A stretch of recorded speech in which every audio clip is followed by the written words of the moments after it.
Hi, I'm here to talk on this video about geocentricity and my cosmological doubts.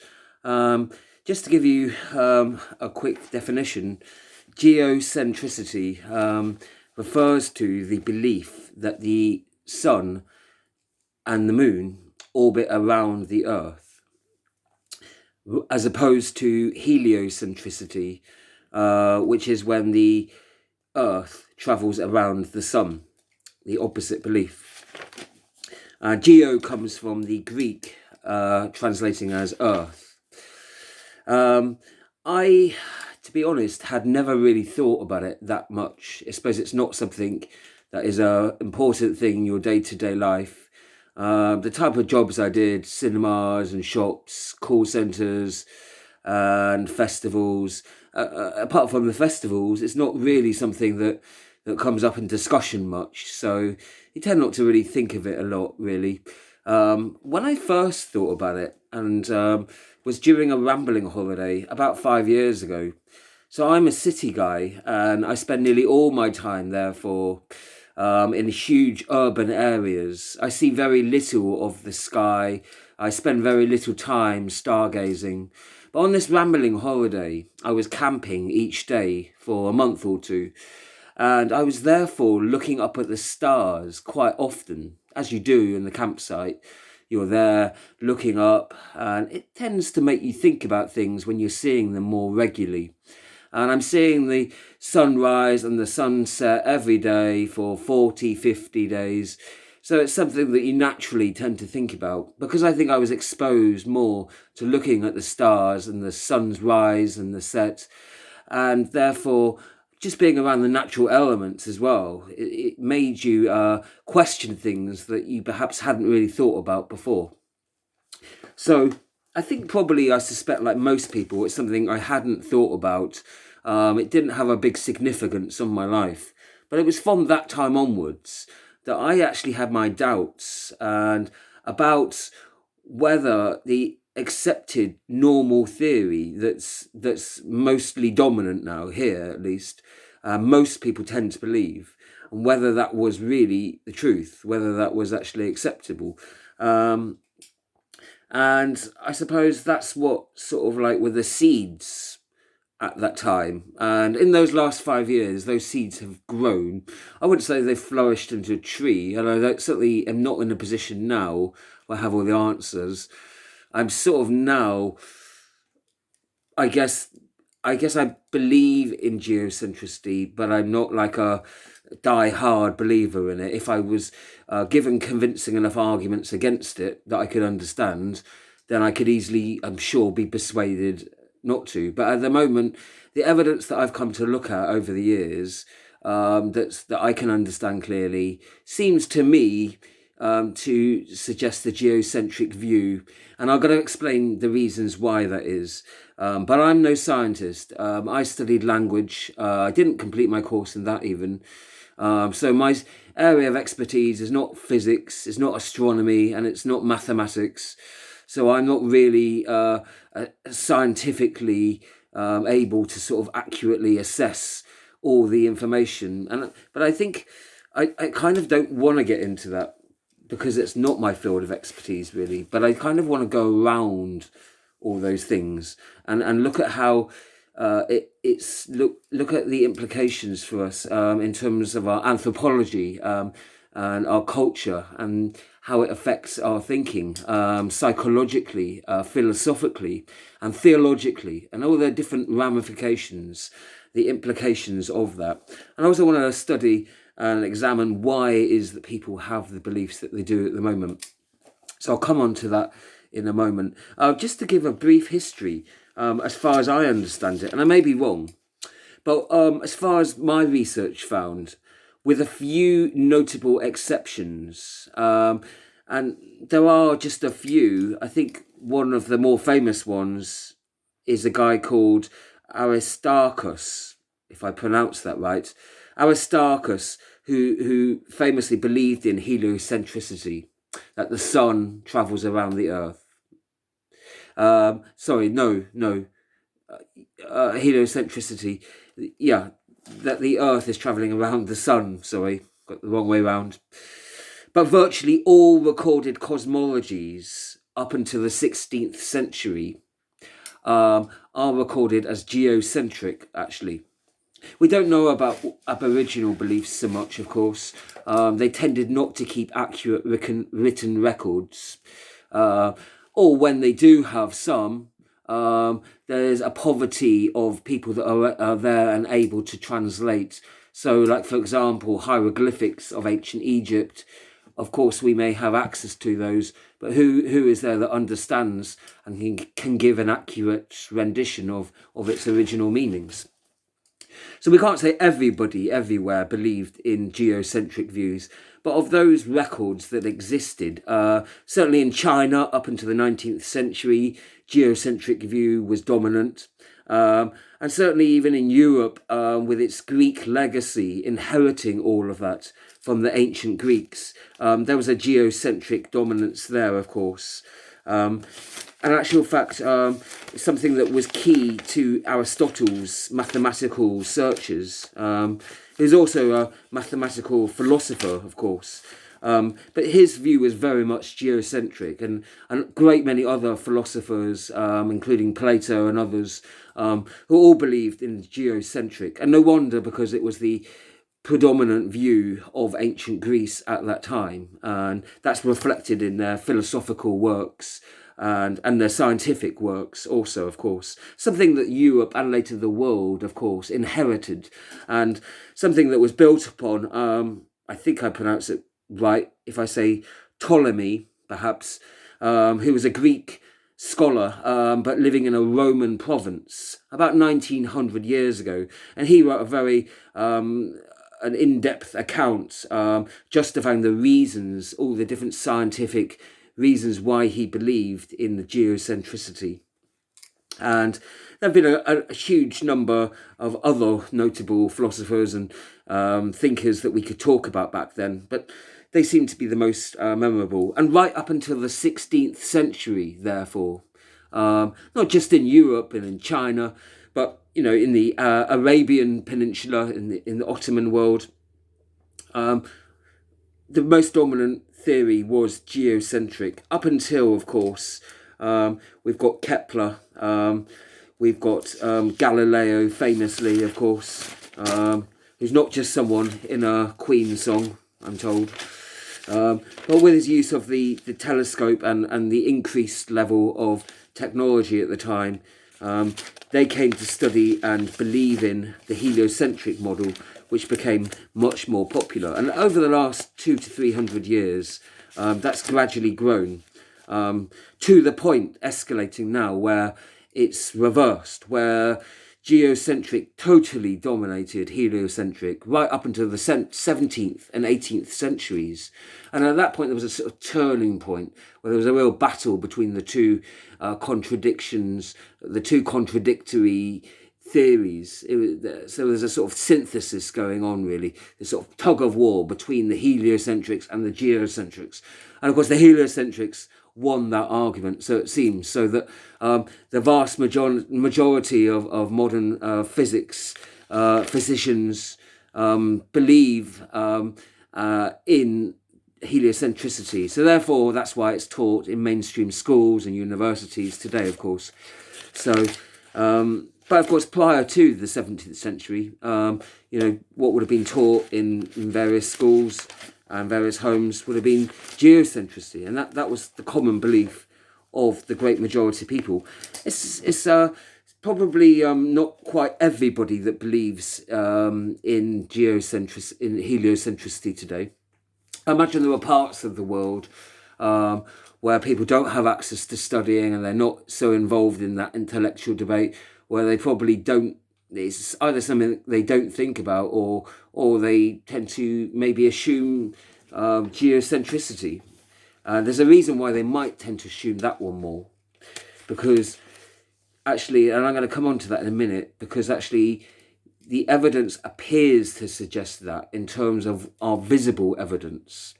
But certainly in sort of Western countries, and to an extent now, since the Western countries have imported their types of schools, through the colonial era of the 19th and 20th centuries.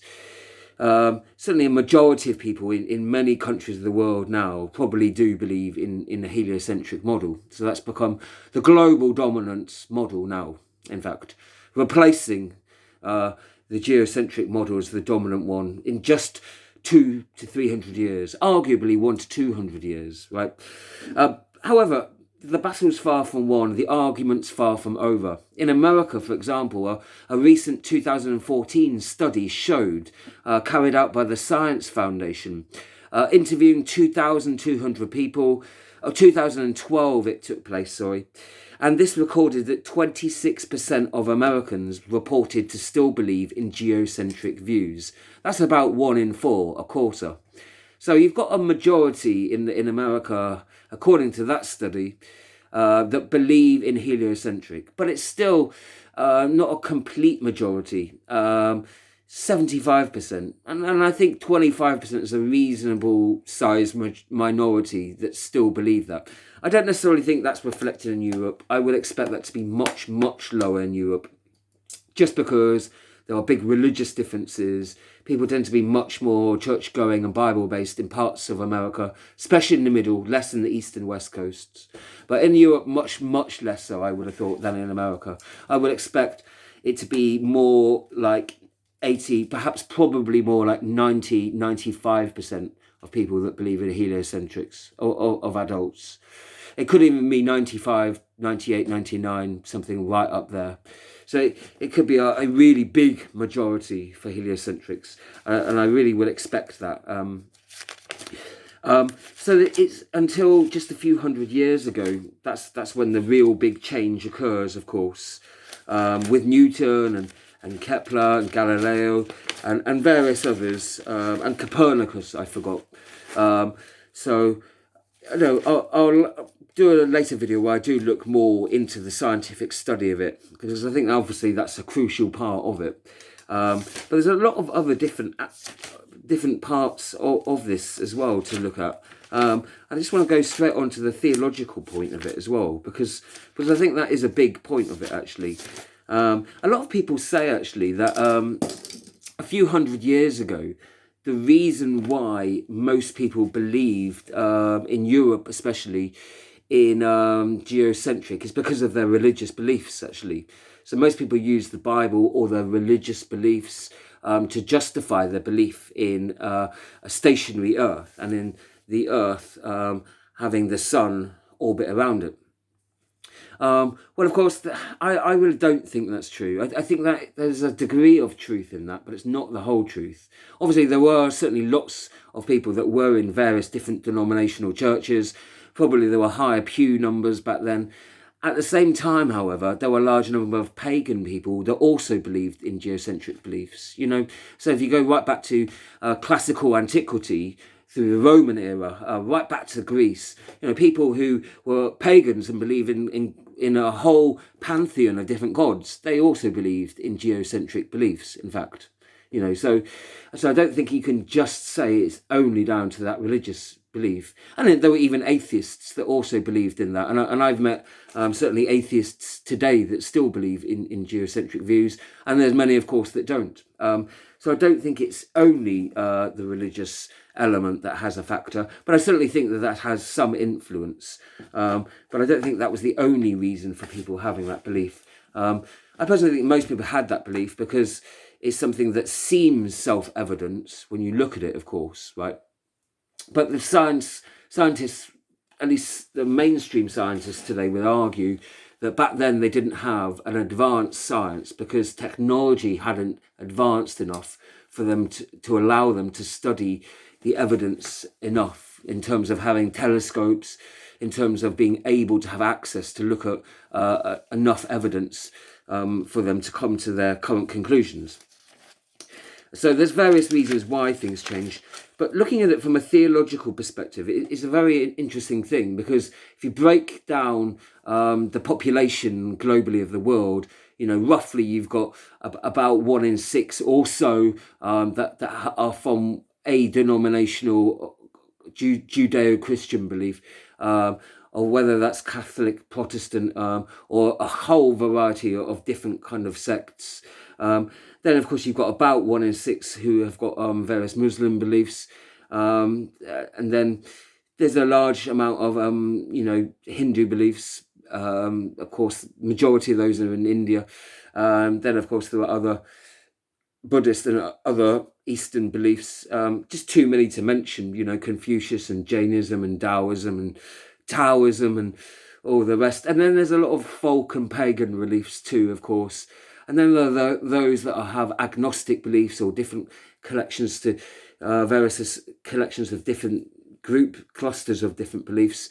And those that, of course, are atheists, of course, and a whole range of other beliefs. We won't go into them all, but it's important to sort of consider how it affects other people, because when you're talking about large numbers of people, it has a relevance to lots of people you're bound to come into contact with, even in an ever-globalizing world.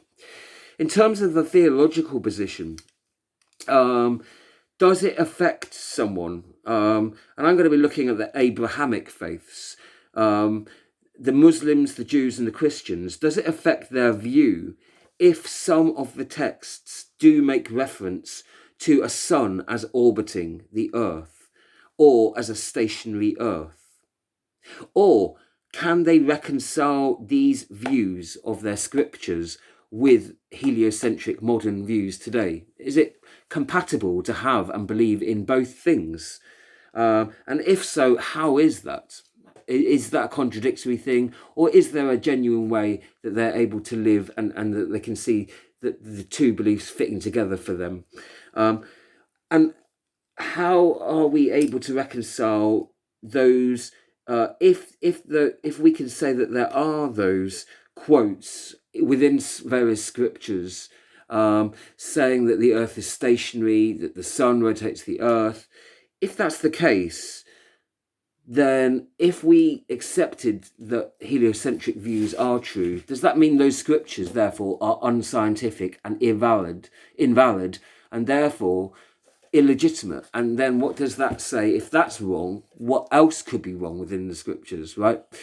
So it has an important consideration for people of faith, and also for people debating issues of faith also. Could it be that the poetic language or the particular context allows for a particular scripture to say something? So I'm going to be looking quickly at just a few of those issues. And there's quite a few, of course. It's not going to be a complete study. I did try to do a brief study of the Vedic accounts that make up the foundation for Hindu beliefs, but I wasn't able to sort of find enough credible data on that at the moment. So it might be something that I'll look into more and study on another occasion. But it's just not something I know enough to sort of look into. So it's something that I'm not going to go into something if I don't know. But I will start off by looking at it from a biblical perception, something that relates to Judeo-Christian beliefs. And there are a number of different passages, and these are all from Old Testament books. So a number of different passages that do appear to have some reference to supporting perhaps a geocentric view. So I'll go through them one by one, and then we'll assess whether they do or not. I need my glasses to read. So this one comes from Ecclesiastes 1:5. The sun rises and the sun goes down and hastens to the place where it rises.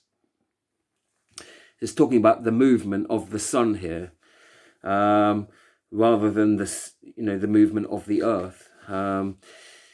It's debatable to me whether that, And then in Joshua 10, 12 to 13, and in Habakkuk 3, verse 3,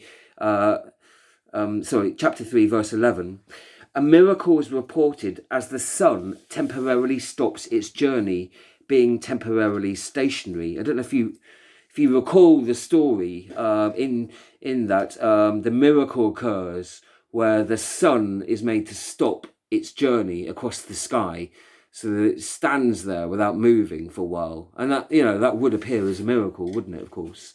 But if it was the sun moving around the earth, then of course it would be suspended at some point. The sun would stop, and that would be its But if it was the Earth moving around, if it was the Earth, in fact, that moved around the sun, and the sun, then it would be the Earth that stopped for the sun to appear not moving, wouldn't it? So that those two passages, Joshua and Habakkuk, Joshua 10:12-13, Habakkuk 3:11, they both seem to support a heliocentric view. It could be debated that they perhaps mean something else. I don't know how. In Job, we find a number of references that appear to support a geocentric view. Job 9:7. Who commands the sun and it does not rise? Job 9:6. Who shakes the earth from its place and its pillars tremble? A reference here to the earth having a place. You know, a place is somewhere stationary, isn't it? Is somewhere where a stationary object is housed, isn't it? In Job 26:7. He stretches out the north over the void and hangs the earth upon nothing. So, that really implies the earth being suspended to me. And that to me sounds like a really, of all the quotes I've seen, the most essential one that really hard to interpret it is other than a geocentric view, really. He hangs the earth upon nothing. You know, the earth hanging in space, but hanging with nothing.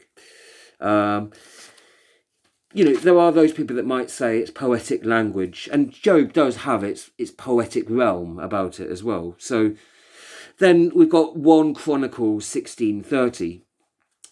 Fear before him all the earth.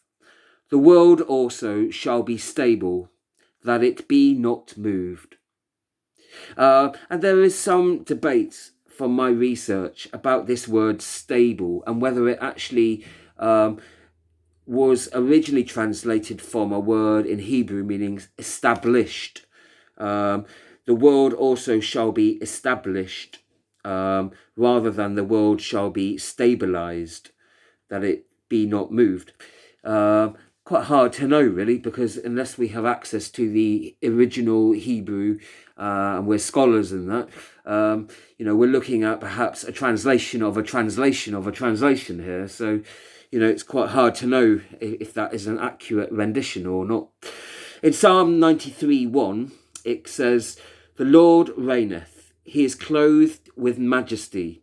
The Lord is clothed with strength, wherewith he hath girded himself. The world also is established, that it cannot be moved."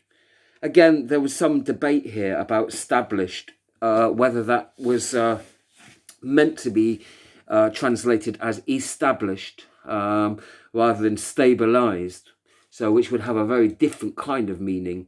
So that does depend on the translation really there. And of course, as I was reminded, the Psalms does tend to have a very kind of poetic usage of language too. So these are only a few, and there's one other I wanted to quote as well. This one comes from Isaiah 40, and it's verses 21 to 22. "Do you not know? Have you not heard? Has it not been told from the beginning? Have you not understood? Since the earth was founded, God sits enthroned above the circle of the earth. Its people are like grasshoppers. He stretches out over the heavens like a canopy, spreading them out like a tent to live in." It's debatable. That one in particular doesn't seem so clearly to support a heliocentric view. But there are a large number of other texts in the Old Testament that certainly do have reference to the earth having foundations, but quite what their meaning is, that seems to be debated amongst different scholars. So there are, I would say, looking at those selection of different biblical quotes, it seems probable to me, especially that one in Job, the various authors, some of them may have had some heliocentric or geocentric views. But it also seems that you can't say for definite. It seems like it's possible, but not totally sure. So it seems debatable that there seems to be some sort of uncertainty, really. Like in terms of the foundations, you've got another Job one here. Where were you, famously? God replying to Job, where were you when I laid the foundations of the earth? So there are many references to the world as having foundations, but is this a literal foundation that's holding the earth in one place? Or is this a metaphysical translation, a poetic translation of it? So, looking at it from a biblical perspective, it's quite hard to be absolutely sure that it proves geocentric. I'd say it doesn't sort of seem to prove it beyond a doubt, no.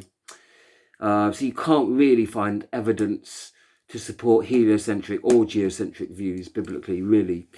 There are certainly some passages, debatably, that seem to be geocentric, though.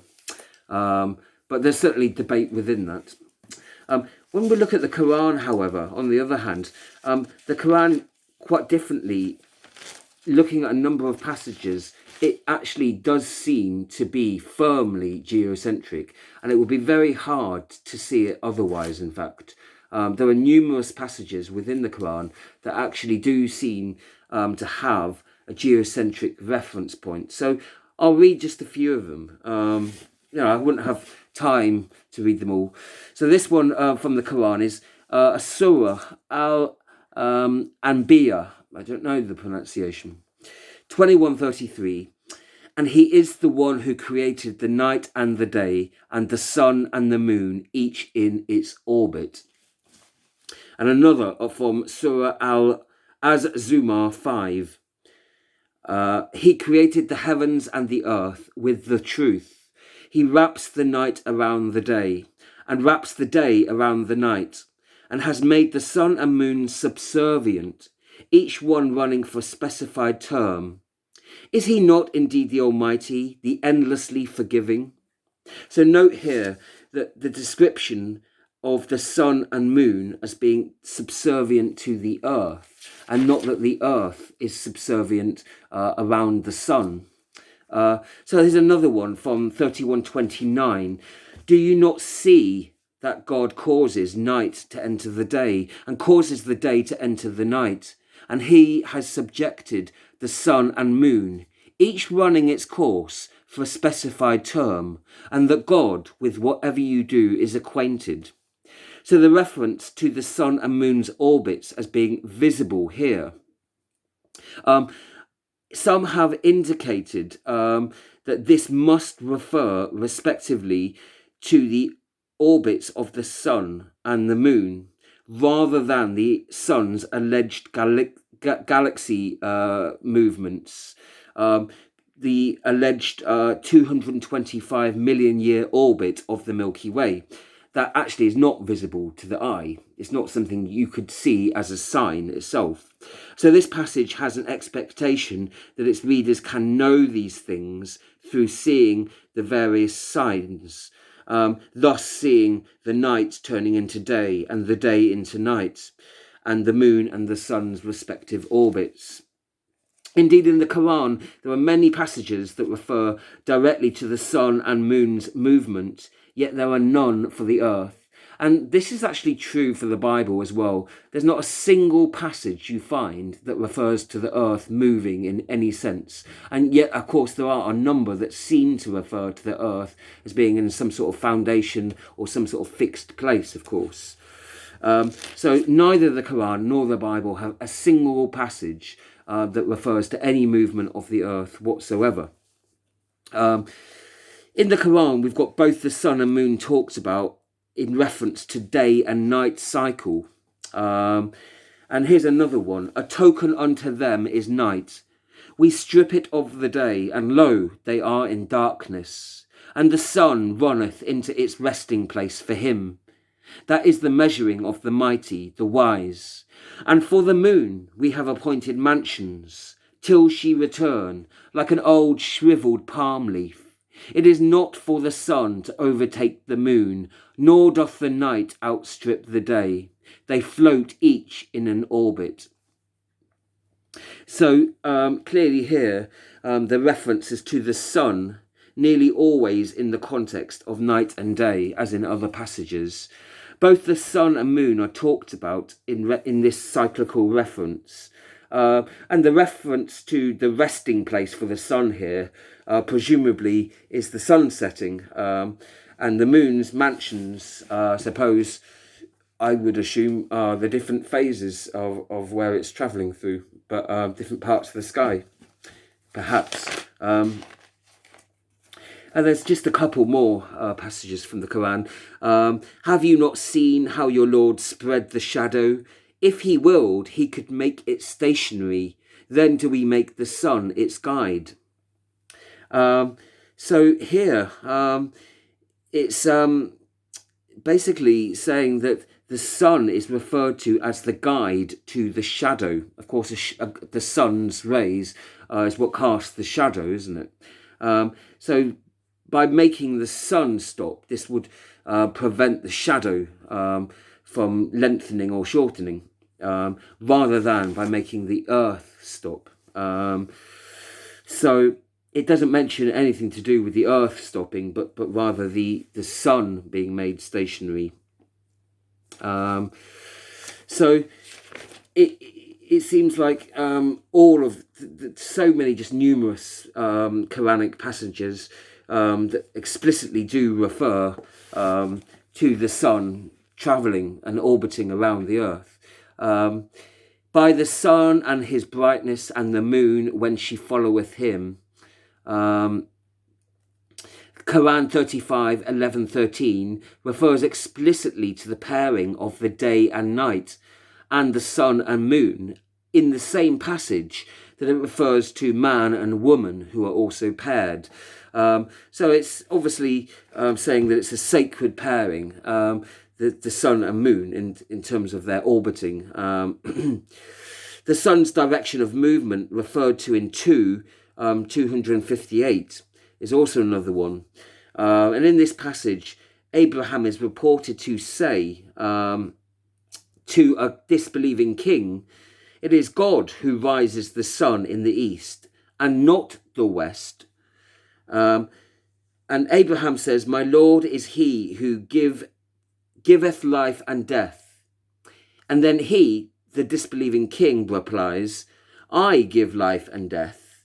And then says Abraham, but it is God that causes the sun to rise in the east. Do thou cause him to rise from the west? So basically, they're explicitly saying, there's it's a divinely ordained thing that the sun rises